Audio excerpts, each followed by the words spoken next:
दोस्तों, एक समय की बात है। एक बार गौतम बुद्ध अपने शिष्यों के साथ एक गांव की तरफ जा रहे थे। तभी उन्होंने देखा कि एक युवक बेहद गुस्से में पहाड़ी की तरफ जा रहा है। बुद्ध उसे देखते ही समझ गए कि या तो यह किसी की हत्या करने जा रहा है या फिर खुद आत्महत्या करने। वो युवक जैसे ही पहाड़ी से कूदने जा रहा था, गौतम बुद्ध ने तुरंत उसका हाथ पकड़कर उसे खींच लिया। यह देखकर उस युवक ने कहा, आप मेरा हाथ छोड़ दें, यह मेरा जीवन है, मैं जो चाहे इसके साथ करूं, आप मुझे मत रोकिए। गौतम बुद्ध ने कहा, ठीक है, तुम चाहो तो दोबारा से कूद जाना, लेकिन पहले कुछ समय तक रुक जाओ। 10-12 बार लंबी सांसें लो और अपनी हथेलियों को खोल दो। उसके बाद ही मैं तुम्हें दोबारा आत्महत्या करने दूंगा, उससे पहले नहीं। युवक बोला, आप मुझे बेकार ही परेशान कर रहे हैं, मैं पहले से ही बहुत ज्यादा परेशान हूँ। लेकिन अगर आप कहते हैं तो ठीक है, मैं 10 बार लंबी सांसें ले लेता हूँ और अपनी हथेलियों को खोल देता हूँ। उसके बाद आप मुझे आत्महत्या करने से नहीं रोकेंगे। उस युवक ने अपनी आंखें बंद कर ली, 10 बार लंबी सांसें ली, अपनी हथेलियों को खोला और फिर धीरे धीरे अपनी आंखों को खोला। फिर महात्मा बुद्ध ने कहा कि ठीक है, अब तुम जा सकते हो। उसने जैसे ही कदम आगे बढ़ाए, पहाड़ी के नीचे देखा, वह देखते ही पीछे हट गया और वापस जाकर बुद्ध से बोला, आप कौन हैं? आपसे तेजस्वी व्यक्ति मैंने आज तक नहीं देखा। अभी मेरे साथ क्या हुआ, क्या आप मुझे बता सकते हैं? कुछ समय पहले तो मैं इस पहाड़ी से कूद जाना चाहता था, लेकिन अब एक भय उत्पन्न हो गया है। बुद्ध मुस्कुराए और बोले, जब तुम पहाड़ी से कूदने वाले थे तब तुम्हारे अंदर क्रोध था। क्रोध सोचने समझने की शक्ति को नष्ट कर देता है। हमारी बुद्धि उस समय काम करना बंद कर देती है। उस समय तुम फिर वो करते जो तुम्हारा मन कहता है। उस समय तुम्हारा क्रोधित मन एक जगह नहीं था। उस समय तुम खुद को खत्म कर देना चाहते थे। लेकिन जब तुमने अपनी आंखें बंद करके लंबी सांसें ली और अपनी हथेलियों को खोला, तब तुम्हारा दिमाग और मन दोनों शांत हो गया और तुम्हारी नकारात्मक ऊर्जा सकारात्मक ऊर्जा में बदल गई, जिसके कारण तुम्हारी बुद्धि को नियंत्रण प्राप्त हुआ और तुम सही निर्णय लेने में सक्षम हो सके। वह युवक बोला, आप कौन हैं? बुद्ध ने कहा, यह संसार के लोग मुझे बुद्ध कहते हैं। युवक बुद्ध के चरणों में गिर गया और बोला कि हे बुद्ध, आप मुझे अपनी शरण में शामिल कर लें। मैं तो अपने पिता को सबक सिखाना चाहता था, इसीलिए आत्महत्या करने जा रहा था। बुद्ध ने कहा कि आत्महत्या करके कोई इस शरीर के साथ कुछ भी नहीं कर सकता। जब तक हमारे पास यह शरीर है, हम कुछ भी कर सकते हैं, लेकिन यदि यह शरीर नहीं होगा तो हम कुछ भी नहीं कर सकते। युवक कहता है, आप सही कहते हैं बुद्ध, लेकिन आप नहीं जानते, मेरे पिता ने मुझे बहुत अपमानित किया है। वह मुझे हर बात पर टोकते हैं। बचपन में वह मुझसे बेहद प्रेम करते थे। उसके बाद उन्होंने मुझे शिक्षा प्राप्त करने के लिए गुरुकुल भेज दिया। मैं हमेशा सोचता था कि मैं गहन अध्ययन करके उनका नाम रोशन करूंगा और मेरे पिता यह सब देखकर बहुत खुश होंगे। जब मैं शिक्षा पूरी करके वापस आया, तब मैंने अपने पिता को बताया कि मैंने सारे शास्त्र, वेद और उपनिषद कंठस्थ कर लिए हैं और मुझसे बड़ा ज्ञानी कोई नहीं है। तब वह खुश होने की जगह मुझसे कहते हैं कि अपने आप को ज्यादा ज्ञानी होने के भ्रम में मत डालो, ना ही खुद में अहंकार लाओ। मैं तो उन्हें दिखाना चाहता था कि मैंने कितना गहन अध्ययन किया है। मैं बड़े बड़े शास्त्रार्थ में जाने लगा। सभी मेरे ज्ञान से प्रभावित होने लगे। सभी ने मुझे महान ज्ञाता माना, लेकिन मेरे पिता ने नहीं माना।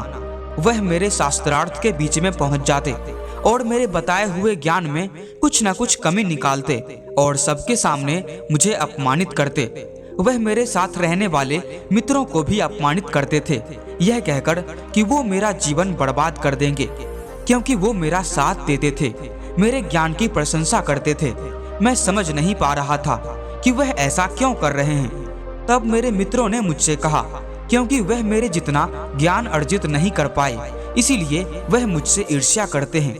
एक दिन मेरी उपाधियों के कारण मेरे मित्रों ने मुझे मदिरा पान कराया। यह बात मेरे पिताजी को पता चल गई। वह ढूंढते ढूंढते वहां पहुंच गए और मुझे वहां सबके सामने थप्पड़ मार दिया। मुझे बहुत अपमानित महसूस हुआ। तब मैंने यह तय किया कि मुझे मेरे पिताजी को सबक सिखाना है। और मैं यहाँ आत्महत्या करने आ गया, क्योंकि एक पिता के लिए इससे बड़ा सबक क्या होगा। जब वह अपने बेटे की अर्थी को उठाएंगे तब उन्हें एहसास होगा कि उन्होंने क्या गलती की है। बुद्ध मुस्कुराए और बोले, मुझे एक बात बताओ, जो ज्ञान तुम्हें आत्महत्या करने के लिए प्रेरित करे तो वह ज्ञान किस काम का, वह कहाँ से अच्छा हुआ जो तुम्हें एक गलत काम को करने से नहीं रोक पा रहा।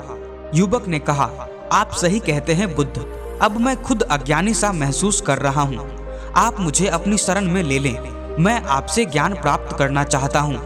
बुद्ध ने कहा, तुम मेरे साथ 4 दिनों तक रहना और उसके बाद अपने पिताजी के पास चले जाना। अपने पिता के घर तुम मध्य रात्रि के बाद जाना और बिना किसी हलचल के चुपचाप भीतर जाना, तब तुम्हें जीवन का सबसे पहला ज्ञान मिलेगा। वह युवक 4 दिनों तक बुद्ध के पास रहा और उसके अगले दिन पिता के पास चला गया। जब मध्य रात्रि के बाद वह अपने घर पहुंचा तो उसने देखा कि उसकी माताजी बिस्तर पर बहुत बीमार पड़ी हैं और युवक के पिता से कहती है कि तुम्हारी शक्ति के कारण ही आज मेरा बेटा मुझसे दूर है। अगर तुम इतने कठोर नहीं होते तो आज वह घर छोड़कर नहीं जाता। वह युवक अपने पिता की तरफ देखता है। वह देखता है कि जिनकी आंखों में आज तक आंसू नहीं देखे थे, आज वह नम आंखों के साथ बैठे हुए हैं। उसके पिता कहते हैं, मैं उसे दुख नहीं देना चाहता था, बस उसके अंदर अहंकार न आए, उसे दूर करता था।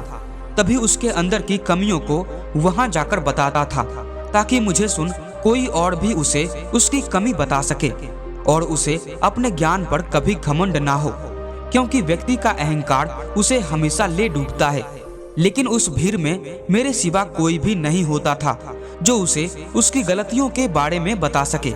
तब मैंने यह तय किया कि मैं उसे उसकी गलतियों से अवगत कराऊंगा। लेकिन वो मेरी ना सुनकर हमेशा अपने मित्रों की सुनता था। और एक दिन जब उसने मंदिरा पान किया तब मेरा दिल दुखा और तब मुझे लगा कि शायद मेरी परवरिश में कोई कमी थी। मैं ही एक अच्छा पिता नहीं बन सका जो मेरे बेटे ने ऐसा किया। लेकिन तुम चिंता मत करो, मैं उसे कहीं से भी ढूंढ कर ले आऊंगा। जितना प्रेम तुम मुझसे करती हो उससे कहीं ज्यादा मैं उससे करता हूँ। युवक की माता कहती है कि मैंने उसे हर जगह ढूंढ लिया लेकिन वो कहीं नहीं मिला।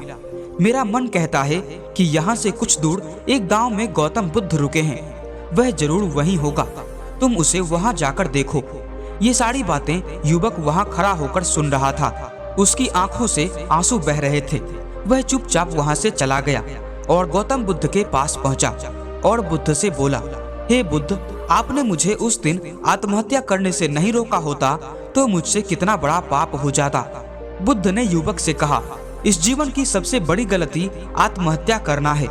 ये जीवन तुमने खुद नहीं लिया है, उसे तुम्हें दिया गया है, तो तुम्हें कोई हक नहीं है कि तुम उसे खुद से नष्ट करो। कल सुबह तुम्हारे पिता यहाँ वापस आएंगे। कल सुबह तुम उनके साथ जाकर उनके ऋण को उतारना। युवक ने कहा, हे महात्मा बुद्ध, मुझे मेरा सारा ज्ञान व्यर्थ ही लगता है। आप सत्यता को उजागर करते हैं।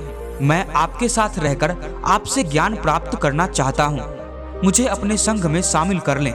बुद्ध ने कहा, कल सुबह जब तुम्हारे पिता आएंगे तब तुम उनसे बातचीत करना और उनसे आज्ञा लेना, और तब तुम्हें लगे कि तुम्हें ज्ञान प्राप्ति की जरूरत है तो संघ के दरवाजे सभी के लिए खुले रहते हैं।